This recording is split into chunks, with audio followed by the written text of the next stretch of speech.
Hi guys and welcome back to the channel Deepak Yadav Education. Welcome to the daily current affairs of 10th of April 2026. तो guys आज है तारीख 10 अप्रैल 2026 और है Friday. आज की तारीख से जितने भी मोस्ट इंपॉर्टेंट करंट अफेयर्स बनेंगे वो सारे के सारे करंट अफेयर्स हम इसी पर्टिकुलर लेक्चर के अंदर में डिस्कस करेंगे। रोजाना सुबह 5:30 बजे ये सेशन मिलता है आपको इसी चैनल के ऊपर में, तो मेक श्योर करें अर्ली मॉर्निंग में अपने स्केड्यूल के अंदर में इस वीडियो को ज़रूर से ऐड कर लें, क्योंकि जो करंट अफेयर का पोर्शन यहाँ पे कवर किया गया है वो बहुत ही ज़्यादा क्रिस्प वे में है। ना ज़्यादा कुछ फालतू मिलने वाला है और ना ही काम की इंपॉर्टेंट कोई इन्फॉर्मेशन छूटने वाली है। बहुत ही क्रिस्प तरीके से जो भी इंपॉर्टेंट टॉपिक है सबका बिल्कुल सार आपको मिलेगा। And the most important part of this video is वो है प्रैक्टिस क्वेश्चन। वीडियो के लास्ट में दोस्तों पूरा का पूरा टेस्ट होगा, अच्छे से पूरे लेक्चर को सुनिएगा। लास्ट में प्रैक्टिस क्वेश्चन रहेंगे, उनको अटेम्प्ट करना, अपना स्कोर नीचे कॉमेंट सेक्शन में लिखना, कॉन्फिडेंस बूस्ट होगा, क्योंकि अल्टीमेटली एग्जाम में जाकर भी आपने MCQ ही लगाना है। तो बेसिक तौर पे डेली बेसिस पे एक हैबिट डेवलप होती है आपकी करंट अफेयर्स के प्रिपरेशन के मामले में। PDF वगैरह चाहिए तो एक बहुत ही शानदार सा PDF आप लोग के लिए बनाया जाता है, जिसमें हर एक चीज़ शामिल कर दी जाती है। रिवीजन पॉइंटर, बिल्कुल रिवीजन का जुगाड़ वगैरह सब बनाया जाता है इस PDF के अंदर में। ये कहाँ पे मिलता है? टेलीग्राम पर जाओगे, वहाँ पे लिखना दीपक यादव एजुकेशन UPSC। 78,000 से ज़्यादा लोग जुड़ चुके हैं। जाकर इन लेक्चर के PDF डॉक्यूमेंट्स को ज़रूर से डाउनलोड कर लेना, आपको देखकर बहुत ही ज़्यादा पसंद आने वाले हैं। रीज़न ये है क्योंकि बहुत ही ज़्यादा क्रिस्प मिलेंगे हर एक आर्टिकल की सारी डिटेल।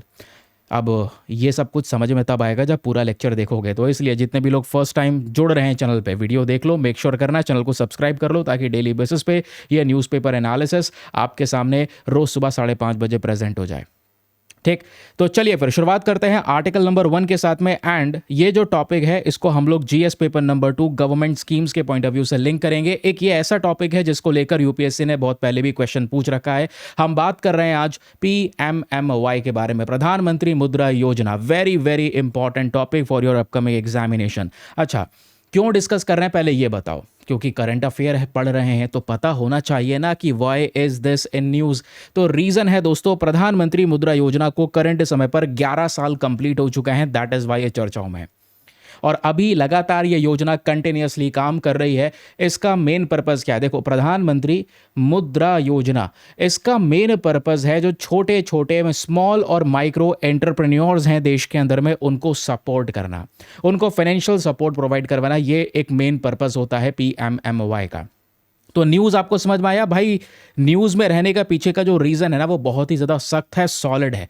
तो एग्जाम में प्रश्न बनने के चांसेस यहाँ से बढ़ जाते हैं। करना क्या है, जो बातें बता रहा हूँ सिंपल ये 2-4 फैक्ट याद रखना, हो जाएगा काम। अगर एग्जामिनेशन में यहाँ से क्वेश्चन आएगा, निकल जाएगा, वो क्वेश्चन का आंसर दे पाओगे। सबसे पहली बात, प्रधानमंत्री मुद्रा योजना 2015 में लॉन्च की गई थी, अभी 2026 में 11 साल पूरे हो गए हैं। सिंपल। अब क्वेश्चन यह है कि कोई भी योजना, कोई भी स्कीम जब होती है तो उसमें यह देख लेना चाहिए वो किस प्रकार की स्कीम है। ये सेंट्रल गवर्नमेंट का एक बहुत ही इंपॉर्टेंट फ्लैगशिप स्कीम है। फिर उसके बाद स्कीम का पर्पस क्या होता है ये जानना जरूरी होता है। तो इसका मेन पर्पस है देश के अंदर में जितने भी स्मॉल बिजनेसेस हैं, छोटे छोटे बिजनेस, माइक्रो एंटरप्राइजेस, उनको सपोर्ट करना।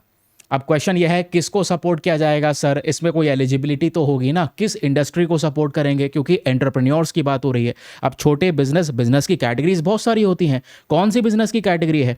तो याद रखिएगा दोस्तों, इस पर्टिकुलर योजना के तहत कोई भी भारतीय नागरिक, कोई भी इंडियन सिटीजन जिसके पास में एक बिजनेस प्लान है वो इस योजना के लिए अप्लाई कर सकता है। और याद रखने वाली बात यह है कि इस योजना के अंदर में जो भी फंडिंग दी जाएगी वो केवल और केवल non farm income generating activities के लिए ही ये अवेलेबल है। यानी कृषि क्षेत्र जो हमारा एग्रीकल्चर फील्ड्स है उनके लिए अवेलेबल नहीं है। ये एग्रीकल्चर फील्ड के लिए और भी दूसरी वेरियस स्कीम्स प्रेजेंट हैं, तो ये एग्रीकल्चर कैटेगरी को या उस सेक्टर को कवर नहीं करता है। This scheme applicable for non farm income generating activities. याद रखिएगा, जो भी नॉन फार्म रिलेटेड एक्टिविटीज़ है, जैसे मैन्युफैक्चरिंग हो गया, जो हमारा आज के समय पर सामान निर्माण हो रहा है, प्रोसेसिंग, ट्रेडिंग, सर्विस सेक्टर, तो ये 4 सेक्टर्स आपको याद रखने हैं, इन पे अप्लाई होता है। यहीं से क्वेश्चन फॉर्म हो जाएगा। क्वेश्चन ये फॉर्म हो जाएगा, क्या ये नॉन फार्म एक्टिविटी ये फार्म एक्टिविटीज़ पे भी लागू होता है? तो आप कहोगे नहीं, ये केवल आपके पास में बिजनेस प्लान है, इन चारों कैटेगरी में से किसी कैटेगरी में बिलोंग करते हैं, आप एलिजिबल हैं इस योजना के अंदर में लोन को अप्लाई करने के लिए। अब जो लोन मिलता है इसकी भी फर्दर 4 कैटेगरीज हैं। प्रधानमंत्री मुद्रा योजना में पहला लोन है शिशु लोन, दूसरी कैटेगरी है किशोर लोन, तीसरी है तरुण लोन और चौथी है तरुण प्लस लोन। कैटेगरीज याद रखनी जरूरी है, लिमिटेशन याद रखने जरूरी है, एज इट इज रटना जरूरी है क्योंकि एग्जामिनेशन में प्रश्न बन सकता है। शिशु लोन किसके लिए है? यहाँ पर लोन दिया जाता है बहुत ही छोटे एंटरप्रेन्योर्स को, छोटे छोटे यहाँ पर जो बिजनेसेस है, लगभग ये लोन 50,000 रुपये तक का दिया जाता है। किशोर लोन में 50,000 से 5 लाख तक का लोन मिलता है, तरुण में 5 लाख से 10 लाख तक का लोन मिलता है, एंड तरुण प्लस में बहुत ही जो मैसिव प्रोजेक्ट है उसमें 10 लाख से लेकर 20 लाख तक का लोन दिया जाता है। Then question is about the features. Pradhan Mantri Mudra योजना के मेन फीचर्स क्या क्या हैं, जरा ये बताओ। तो पहली बात, इसमें आप देखोगे टर्म लोन्स कवर करे गए हैं, है ना। उसके अलावा मेजर सेक्टर्स में आपका मैन्युफैक्चरिंग सेक्टर है, ट्रेडिंग सेक्टर है एंड सर्विस सेक्टर है। एग्रीकल्चर सेक्टर नहीं है। और एग्रीकल्चर सेक्टर में कहने का मतलब यह है कि जो फार्म रिलेटेड एक्टिविटीज़ है, जो किसानी है स्पेशली, उसको इसमें कवरेज नहीं दिया गया है। एग्रीकल्चर सेक्टर में फार्म एक्टिविटीज़ के अलावा भी आती है पोल्ट्री इंडस्ट्री, ठीक है, डेयरी इंडस्ट्री, या जो मधुमक्खी होती है दोस्तों, यहाँ पर बी कीपिंग करना, शहद वगैरह बेचा जाता है, हनी इंडस्ट्री की बात कर रहे हैं। तो एग्रीकल्चर सेक्टर में ये इंडस्ट्रीज भी आती हैं, बस इसमें फार्म नहीं है, फार्मिंग नहीं कर रहे हैं। पोल्ट्री, डेयरी, बी कीपिंग ये शामिल हो जाता है इसके अंदर। प्रधानमंत्री मुद्रा योजना में इनको बेनिफिट्स मिल सकते हैं।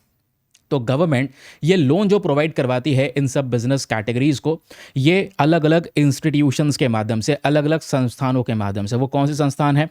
Commercial banks, regional rural bank, small finance bank, micro finance institutions and then non banking financial companies. ये सारे के सारे लैंडिंग इंस्टीट्यूशंस है जो करंट समय पर लोन्स प्रोवाइड करवाते हैं, याद रखिएगा। Again a very important fact. फिर आता है इंटरेस्ट और रीपेमेंट के बारे में। जितना भी इंटरेस्ट रेट होता है, ब्याज का दर होता है, ये आरबीआई की गाइडलाइंस के हिसाब से डिसाइड किया जाता है कि भाई ये लोन ले रहे हैं तो कैसे चुकाएंगे, ठीक है, रीपेमेंट कैसे होगा। उसमें बहुत सारी फ्लेक्सिबिलिटी होती है, तो बहुत सारी छूट भी दी जाती हैं, याद रखना। अदरवाइज इस योजना का फायदा क्या। फिर जब बात आती है मुद्रा के बारे में, तो उसका फुल फॉर्म है micro units development and refinance agency limited. एक फाइनेंशियल इंस्टीट्यूशन, पैसों से संबंधित एक बहुत ही इंपॉर्टेंट संस्थान जिसको भारत सरकार बनाती है। मेन पर्पज है देश के अंदर में माइक्रो एंटरप्राइज को रीफाइनेंस करना, उनको पैसा प्रोवाइड करवाना, डेवलपमेंटल सपोर्ट देना, ये इसका मेन पर्पज़ है। बस खाली पर्पज़ याद रखना, माइक्रो और स्मॉल बिजनेसेस को फंड प्रोवाइड करवाना, एंड बाकी सारे फैक्टर्स तो बता चुका हूँ। अच्छा, इसमें एग्रीकल्चर सेक्टर के डायरेक्ट फार्म एक्टिविटीज़ को नहीं कवर किया गया है, बट एग्रीकल्चर से रिलेटेड जो उसके एलिड एक्टिविटीज़ हैं, जैसे पोल्ट्री, डेयरी, बी कीपिंग, तो इसमें शामिल है। तो यहाँ से भी ट्रिकी क्वेश्चन बन सकता है, ट्रिकी क्वेश्चन, इसलिए इसको शामिल किया गया है। तो आप कहीं पर भी परेशान नहीं होंगे। भविष्य में रिवाइज करना है कि सर रिवाइज करना है, न्यूज़ में था, ये लो भाई रिवीजन पॉइंटर। प्रधानमंत्री मुद्रा योजना, इसका मेन क्या है, एलिजिबिलिटी, की सेक्टर्स एंड दोनों, उसके बाद में लोन की कैटेगरीज, लोन टाइप। आराम से कभी भी आप बहुत जल्दी रिवाइज कर सकते हैं इन फैक्टर्स के जरिए, ठीक है। और बहुत आराम से रिवाइज तभी कर पाओगे जब पीडीएफ को डाउनलोड कर लोगे। तो टेलीग्राम पे चले जाना, Deepak Yadav education UPSC Telegram group है, 78,000 से ज़्यादा लोग जुड़े हैं। और अभी यहाँ तक आ भी गए हो तो मेक श्योर करना वीडियो पे लाइक का बटन है, प्लीज़ आप लोग ज़रूर से प्रेस कर देना। 2000 लाइक्स का एक सपोर्ट आप लोग कर सकते हैं इस वीडियो के ऊपर में। नाउ अब हम डिस्कस करेंगे दोस्तों जीएस पेपर नंबर 2 का एक आर्टिकल। प्लेसेस इन न्यूज़ की बात कर रहे हैं। अंगोला को डिस्कस करना बेहद बेहद ज़रूरी है।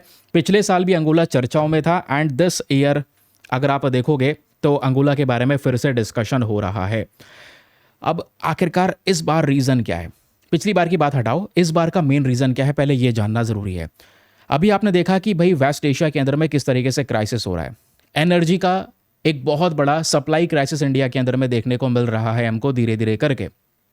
स्ट्रेट ऑफ हॉर्मुज से जहाज़ धीरे निकल रहे हैं, क्योंकि स्ट्रेट ऑफ हॉर्मुज करंट समय पर सेमी चोक्ड है, थोड़ा सा बंद कर रखा है। कुछ जहाज़ पास हो रहे हैं, कुछ जहाज़ पास नहीं हो पा रहे हैं। तो इस पूरे सिचुएशन के दौरान इंडिया ने एनर्जी को लेकर अंगोला से बातचीत करनी शुरू कर दी है। दैट इज़ वाई यहाँ पर यह अंगोला चर्चाओं में है। तो अंगोला बेसिक तौर पे एक अफ्रीकन कंट्री है, याद रखिएगा। अंगोला के नीचे आपको एक देश मिलेगा, नामीबिया, बोत्सवाना, साउथ अफ्रीका। ये वो कंट्रीज़ हैं जहाँ से हम लोगों ने इंडिया में चीता भी मंगाया है, याद होना चाहिए, ठीक है। फिर बगल में जिम्बाब्वे है, मोजाम्बिक है, मालावी है, तांजानिया है। अभी यहाँ पर बहुत बड़ा एक क्राइसिस शुरू हुआ था जिसकी वजह से इंडिया ने हेल्प प्रोवाइड करवाई है, ये पता होगा। डेमोक्रेटिक रिपब्लिक ऑफ कॉन्गो चर्चाओं में था। यहाँ पे दुनिया का सबसे ज़्यादा कोबाल्ट पाया जाता है ना। इसी तरीके से याद रखो, ये सब न्यूज़ आपस में इंटरलिंक कर सकते हैं आप लोग। ठीक है। अब यहाँ पे हम अंगोला की बात कर रहे हैं, तो अंगोला किस किस के साथ बॉर्डर्स को शेयर करता है? ऊपर डेमोक्रेटिक रिपब्लिक ऑफ कॉन्गो के साथ, रिपब्लिक ऑफ कॉन्गो के साथ, उसके अलावा जाम्बिया हो गया, बोत्सवाना हो गया, ठीक है, बोत्सवाना नहीं, नामीबिया हो गया। ये कुछ कंट्रीज हैं जो बेसिक तौर पे अंगोला के साथ में बॉर्डर्स को शेयर करती हैं। ओके, न्यूज़ में क्यों है? न्यूज़ में आपको बताया कि भैया अंगोला आज के समय पर एक ऑल्टरनेटिव ऑप्शन दिखाई दे रहा है वेस्ट एशिया के क्राइसिस की वजह से। हम एनर्जी को लेकर अंगोला के साथ बातचीत कर रहे हैं बिकॉज अंगोला के पास में बहुत सारे नेचुरल रिसोर्सेज प्रेजेंट हैं करंट समय पर। तो ये गैस सप्लाई के लिए अंगोला एक बेहद इंपॉर्टेंट कंट्री बन सकता है हमारे लिए। That is why you have to read about Angola. Angola का लोकेशन हमने समझा कि कहाँ पर है एग्जैक्टली, अफ्रीका में प्रेजेंट है। एंड एक मोस्ट इंपॉर्टेंट चीज़ तो हमने छोड़ दिया, आसपास की कंट्रीज को पढ़ा, लेकिन अंगोला की एक बहुत बड़ी बाउंड्री दोस्तों अटलांटिक ओशन के साथ में लगती है। याद रखना, बहुत काम की चीज़ है, अटलांटिक ओशन के साथ में इसकी बाउंड्री लगती है। तो बॉर्डर्स की बात हम कर रहे थे, तो ये रहा Republic of Congo, democratic Republic of Congo, Zambia and Namibia. ये 4 कंट्रीज हैं जो बॉर्डर शेयर करते हैं डायरेक्टली अंगोला के साथ में। एंड ये तो हो गई दोस्तों बॉर्डर्स की बात। बॉर्डर के अलावा जब समुद्र का एक ओशन बाउंड्री आएगी तो वो अटलांटिक ओशन है जो बेसिक तौर पे अंगोला के साथ बॉर्डर्स को शेयर करता है। ठीक है, फिजिकल फीचर्स की बात करेंगे तो यहाँ पर एक बहुत इंपॉर्टेंट रिवर आती है विच इज़ द क्वांगो रिवर। यहाँ पर आप लोग देख पाओगे क्वांगो रिवर अंगोला के अंदर में प्रेजेंट है। ठीक है, फिर उसके बाद क्वांजा रिवर, थोड़ा मिलते जुलते नाम है, याद रखना, क्वांगो क्वांजा। बताओ ये नदियाँ कहाँ पर हैं? तो ये अंगोला के अंदर में प्रेजेंट है। ठीक है, आगे सुनिएगा, यहीं पर एक वाटरफॉल मिलता है जिसका नाम है कैलेंडुला वाटरफॉल। ये वाटरफॉल कहाँ पर है? लुकाला रिवर के ऊपर में प्रेजेंट है। रिवर के अजीब अजीब से नाम है, डोंट वरी। ठीक है, कुछ ना कुछ ऐसा ज़रूर से जुगाड़ मिलेगा जहाँ से आप थोड़ा सा जानकारी निकाल पाएंगे। तो अभी कह सकते हैं ये जो कलंदुला वाटरफॉल है ये लुकाला रिवर पर है और ये लार्जेस्ट वाटरफॉल माना जाता है अंगोला के अंदर में। मत याद रखो, ऊपर ये ज़रूर याद रखना, क्वांजा और क्वांगो। फिर बात आती है हाईएस्ट पीक की, एक सबसे ऊंची चोटी की। चोटी में देखोगे तो माउंट मोको एक हाईएस्ट माउंटेन रेंज आपको देखने को मिल जाएगा। ये रहा माउंट मोको। देखो ये चीज़ें ऐसी होती हैं ना जिसमें 1-2 पॉइंट भी याद हैं तो आप एलिमिनेशन कर सकते हैं या 1-2 ऑप्शन को हटा सकते हैं, थोड़ा लॉजिक अप्लाई करके आप उसका जवाब दे पाएंगे। ठीक है, हम बात कर रहे हैं अंगोला के नेचुरल रिसोर्सेज के बारे में। ये बेहतरीन फैक्टर है क्योंकि अंगोला से आज हम एनर्जी को इंपोर्ट करने की बात कर रहे हैं। तो अंगोला के अंदर में आप कह सकते हैं आज के समय पर पेट्रोल मिलता है, डायमंड्स है, आयरन ओर है, phosphate, copper, gold, bauxite, uranium, ये सारे के सारे नेचुरल रिसोर्सेज अंगोला में बेहद बड़े मात्रा में पाए जाते हैं। कैपिटल इसकी लुआंडा है। तो ये हो गया पूरा डिस्कशन। कुछ भी रिवाइज करना है you can revise through these revision pointers in any time. कभी भी रिवाइज करना हो आप आराम से यहाँ पर रिवाइज कर सकते हैं रिवीजन पॉइंटर्स के जरिए। चलिए अगला आर्टिकल आता है। हम यहाँ पे डिस्कशन कर रहे हैं दोस्तों तार बॉल्स के बारे में। अगेन वेरी इंपॉर्टेंट टॉपिक, अब की बार ये जीएस पेपर नंबर 3 में आएगा। एनवायरमेंट का टॉपिक है, काम का है, और ये खबर आई है पीआईबी के अंदर में, ऑल इंडिया रेडियो के अंदर में, डाउन टू अर्थ के अंदर में, जो भी गवर्नमेंट वेबसाइट्स हैं सभी जगह पर आपको तार बॉल्स की चर्चाएं होती हुई नजर आएंगी। अब ये इंपॉर्टेंट क्यों है, आइए मैं एक एक करके सारी चीज़ें आपको समझाता हूँ। तार बॉल्स कुछ इस प्रकार से यहाँ पर ये दिखाई देती हैं, जो आपको दिख रही है ना, ये रहा फोटो तार बॉल्स का। कुछ इस प्रकार से तार बॉल्स ये दिखाई देती हैं। होती क्या है, कैसे बनती है, सब कुछ समझाऊंगा, लेकिन पहले वही चीज़ ना, न्यूज़ में क्यों है, हम क्यों डिस्कस कर रहे हैं। मिनिस्ट्री ऑफ एनवायरमेंट, फॉरेस्ट और क्लाइमेट चेंज ने मिलकर नए नियम जारी करे हैं, नए ड्राफ्ट रूल्स हमारे सामने प्रेजेंट करे हैं। उन रूल्स के अंदर में मेन पर्पस है जो हमारे कह सकते हैं इंडिया का जो एक बॉर्डर है समुद्र के साथ में जो शेयर होता है, स्पेशली वहाँ पे जो तार बॉल्स हैं उसको मैनेज करना। तो इन नियमों के अंदर में यही बात रखा है कि हम कैसे अपने तार बॉल्स को मैनेज करेंगे ताकि हम अपने तट वाले हिस्से को बचा सकें। इवन जो वहाँ पे मैरिन एनवायरनमेंट है, समुद्र के अंदर में प्लांट्स और एनिमल्स की स्पीशीज जो पाई जाती हैं, उनको कैसे बचाया जा सके, क्योंकि ये तार बॉल कोई अच्छी चीज़ नहीं है, बुरी चीज़ है। एक तरीके से पॉल्यूशन आप कह सकते हैं। इसमें बहुत सारे पर्सिस्टेंट ऑर्गेनिक पोल्यूटेंट्स भी प्रेजेंट होते हैं जिसको बोलते हैं पीओपी। ये सब कुछ चीज़ें प्रेजेंट होती हैं। समझते हैं, तार बॉल ऐसे दिखाई देते हैं, लेकिन सबसे पहले डेफिनेशन पूछ लेगा तो पता होना चाहिए ये क्या है।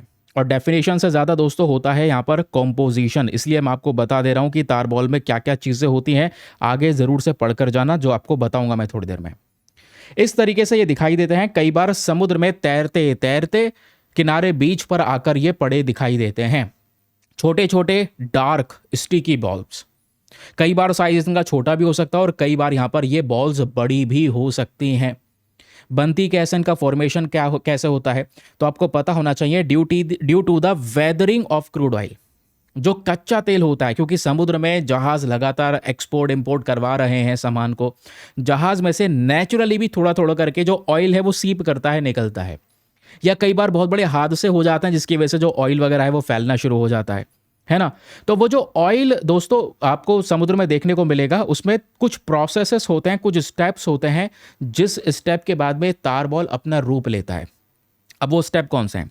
स्टेप नंबर 1 इज, मान लो किसी तरीके से ऑयल रिलीज हो गया समुद्र के अंदर में, किसी जहाज में से लीक हो रहा था, या नेचुरल तौर पे भी जहाज से तेल निकलता है भाई, तो वो समुद्र में तेल इकट्ठा हो रहा है, धीरे जगह जगह पे पड़ रहा है।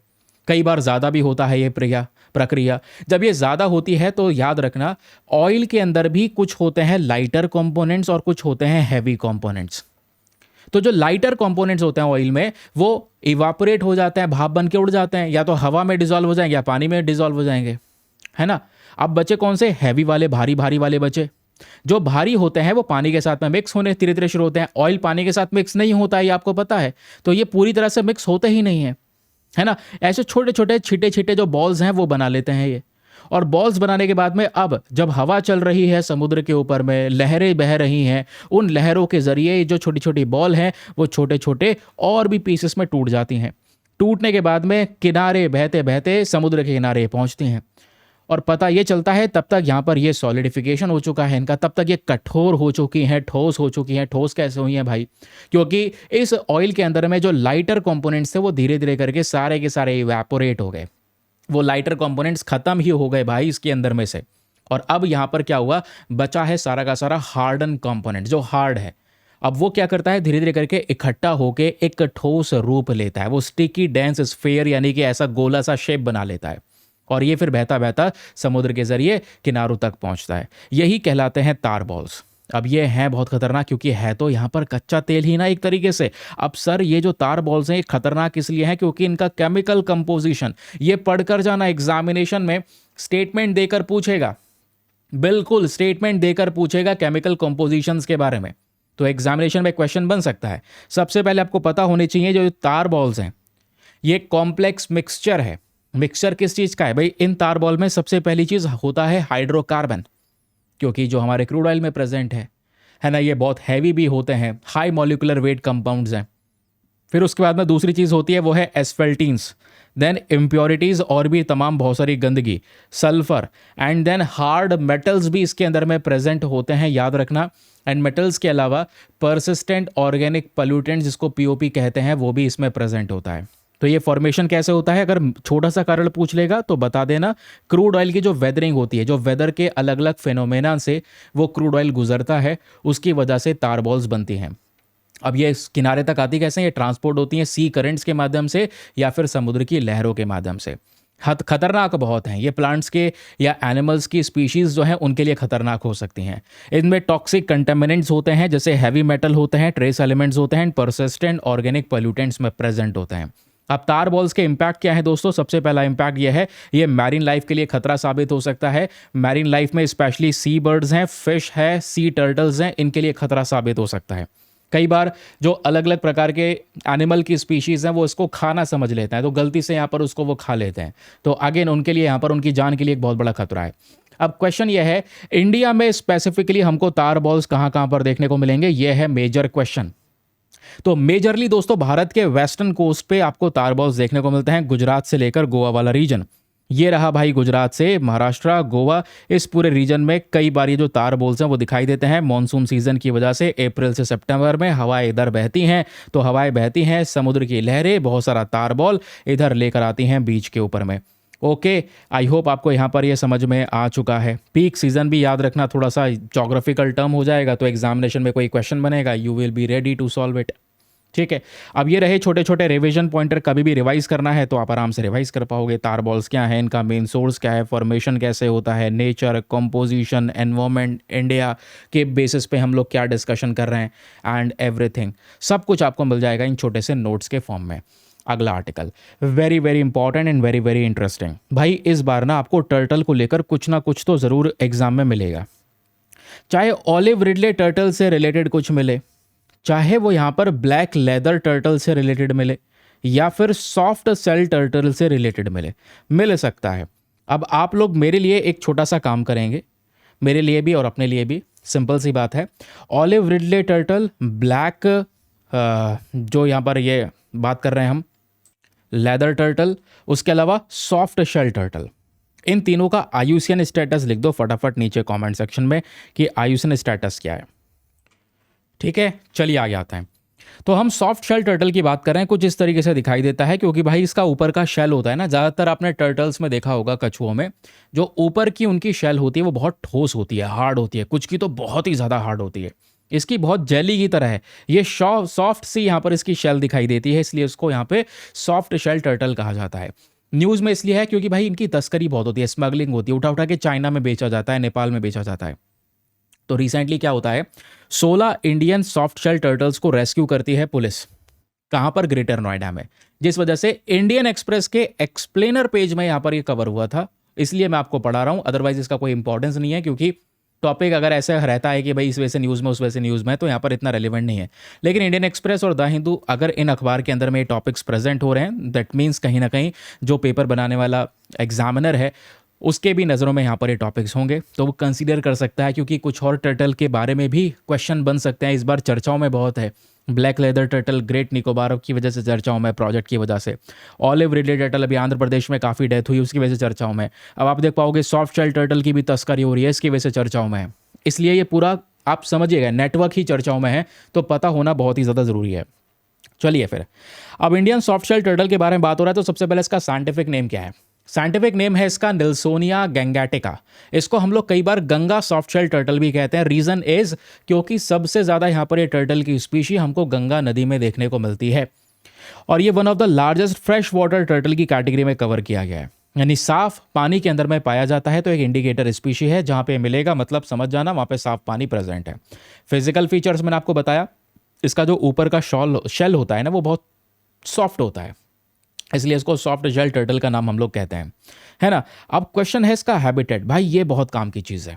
हैबिटेट क्या होता है? जहाँ पर एक पर्टिकुलर जानवर रहता है, ठीक है। अब वो कहाँ पे रहता है? ये सॉफ्ट शेल टर्टल पानी में भी रहता है, फ्रेश वाटर में, और ये जो सैंडी एरियाज होते हैं, बीच वगैरह होते हैं, उसको भी प्रेफर करता है।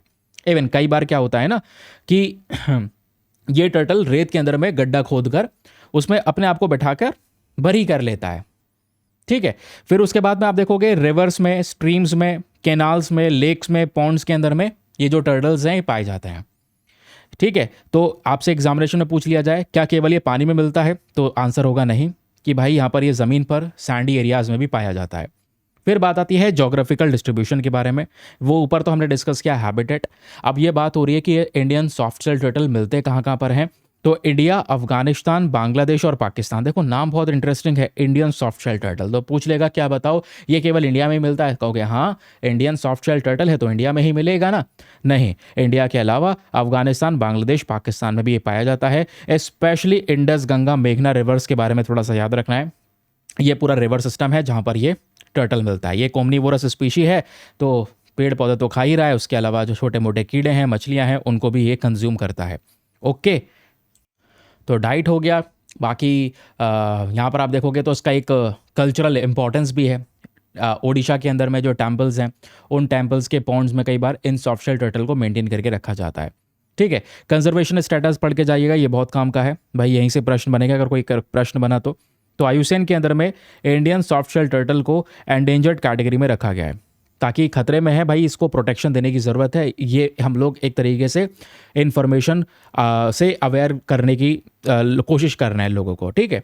बाकी वाइल्ड लाइफ प्रोटेक्शन एक्ट के अंदर में शेड्यूल 1 में कवर किया गया है, ताकि इसको एक अल्टीमेट प्रोटेक्शन मिली रहे, कोई इसका शिकार ना करे, कोई शिकार करता है तो उसको यहाँ पर सज़ा दी जाएगी। ओके, तो ये इसकी सुरक्षा दी गई है। आयुसेन रट लेना, एंडेंजर्ड कैटेगरी में प्रेजेंट है। कभी भी रिवाइज करना है तो आप इसको रिवाइज कर पाओगे छोटे छोटे रिवीजन पॉइंटर के जरिए। अब शुरू करते हैं यहाँ पर छोटे से टेस्ट को, प्रैक्टिस क्वेश्चंस को। चलिए कमेंट सेक्शन ओपन कीजिए और फटाफट यहाँ पे क्वेश्चन के आंसर देना शुरू करिए। क्वेश्चन नंबर 1 आपके सामने प्रेजेंट है। विद रेफरेंस टू प्रधानमंत्री मुद्रा योजना कंसीडर द फॉलोइंग स्टेटमेंट्स। प्रधानमंत्री मुद्रा योजना को लेकर ये 3 स्टेटमेंट्स आपको यहाँ पर दिए गए हैं। इवन 3 भी नहीं है दोस्तों, ये 4 स्टेटमेंट्स आपके सामने हैं। बताओ कौन सी सही है। पहला स्टेटमेंट कहता है कि ये योजना लोन प्रोवाइड करवाती है केवल और केवल एग्रीकल्चरल फार्मिंग एक्टिविटीज़ को। सेकंड स्टेटमेंट कहता है कि ये जो योजना है इसमें एक कैटेगरी आती है तरुण कैटेगरी, इसमें जो लोन दिया जाता है वो 10-20 लाख रुपए तक दिया जाता है। थर्ड स्टेटमेंट कहता है कि मुद्रा ये रिस्पॉन्सिबल है फॉर रीफाइनेंसिंग माइक्रो एंटरप्राइजेस। चौथा कहता है कि ये जो लोन है ये अवेलेबल हो सकता है सर्विस सेक्टर एक्टिविटीज़ के लिए भी। तो बताएं दोस्तों चारों में से कौन सा सही है? Option A 1 and 2 only, B 2 and 3 only, C 3 and 4 only, या फिर D 1, 3 and 4 only. What is the correct answer? लिख दो फटाफट नीचे कमेंट सेक्शन में। अगला क्वेश्चन आपके सामने प्रेजेंट है, Angola is located along which ocean? Angola जो देश है दोस्तों वो कौन से समुद्र के पास में स्थित है, जरा ये बताओ। Atlantic ocean, Pacific ocean, Indian ocean या आर्कटिक ओशन? बहुत ही सिंपल क्वेश्चन है, मैं चाहूंगा सभी लोग यहां पर इसका उत्तर दें। अगला प्रश्न बात करता है तार बॉल्स के बारे में। जो ये तार बॉल्स हैं ये पाई जाती हैं बीचेस के ऊपर में, जो समुद्र किनारे बीचेस हैं यहाँ पे तार बॉल्स मिलती हैं, प्राइमरीली यहाँ पर मिलती हैं। क्वेश्चन ये है कि इनके पीछे का कारण क्या होता है, तार बॉल्स के पीछे का रीजन क्या है, कैसे तार बॉल बनती हैं, क्यों बनती हैं, जरा ये बताओ। सॉरी, वॉल्केनिक एक्टिविटी की वजह से, वेदरिंग ऑफ क्रूड ऑयल की वजह से, कोरल ब्लीचिंग की वजह से, या फिर सेडिमेंट डिपोजिशन की वजह से? अगेन एक और क्वेश्चन है सेम तार बॉल्स के बारे में ही है। क्वेश्चन ये कहता है कि जो तार बॉल है इसमें अक्सर कुछ हार्मफुल सब्सटेंस होते हैं, आप बता सकते हैं कौन सा हार्मफुल सब्सटेंस होता है? नाइट्रोजन कंपाउंड्स होते हैं, या कैल्शियम कार्बोनेट होता है, या सिलिका पार्टिकल्स होते हैं, या परसिस्टेंट ऑर्गेनिक पोल्यूटेंट्स होते हैं? तो इसमें से सही उत्तर क्या होना चाहिए? बहुत ही अच्छा क्वेश्चन है ये, जरा आंसर लिखो नीचे कमेंट सेक्शन में इसका। फिर अगला प्रश्न आपके सामने प्रेजेंट है Indian soft shell turtle Nilssonia gangetica के बारे में। तो इंडिया का जो ये सॉफ्ट शेल टर्टल है इसको लेकर दो स्टेटमेंट्स हैं, दोनों में से कौन सा सही है बताइए। पहला स्टेटमेंट, ये टर्टल केवल और केवल एक मैरिन इकोसिस्टम में पाया जाता है, यानी केवल पानी में पाया जाता है, उसके अलावा कहीं नहीं मिलता। सेकेंड स्टेटमेंट कहता है कि ये जो टर्टल है इसको आज के समय पर IUCN के अंदर में एंडेंजर्ड कैटेगरी में कवर किया गया है। तो बताएं दोस्तों यहाँ पर दोनों में से कौन सा स्टेटमेंट सही है? Option A 1 only, B 2 only, C दोनों सही है, या फिर डी दोनों के दोनों गलत हैं? चलिए लिख दीजिए फटाफट यहाँ पर इनके आंसर्स। तो आज के सेशन में इतना ही है जो आपने पढ़ना है, और ये शानदार सा PDF जो जस्ट अभी हम लोगों ने डिस्कस किया है, ये PDF आपको मिल जाएगा हमारे टेलीग्राम ग्रुप में। इन्फॉर्मेशन दे चुका हूँ, दीपा यादव एजुकेशन UPSC, जाना और टेलीग्राम से इसको यहाँ पर डाउनलोड कर लेना। चलिए फिर आज के लिए बाय बाय, और कल फिर से मिलेंगे सुबह 5:30 बजे। और अभी 7:15 पे भी एक सेशन होने वाला है द हिंदू न्यूज़पेपर एनालिसिस का, फटाफट उसमें आ जाओ, बहुत कुछ डिस्कस करेंगे, रोज़ाना कवर करते हैं, एडिटोरियल, साइंस एंड टेक, बाकी सारी इंपॉर्टेंट खबरें, सब कुछ कवरेज रहने वाला होता है। तो एक ऐसे चैनल पे आप प्रेजेंट है जहाँ पर करंट अफेयर का हर एक आर्टिकल जो स्पेशली न्यूज़ में है वो हर एक आर्टिकल आपको मिलेगा, क्योंकि 2 सेशंस हम लोग लेकर आते हैं, छोटे छोटे लेकिन दमदार। चलिए आज के लिए bye bye, have a nice day, thank you and जय हिंद।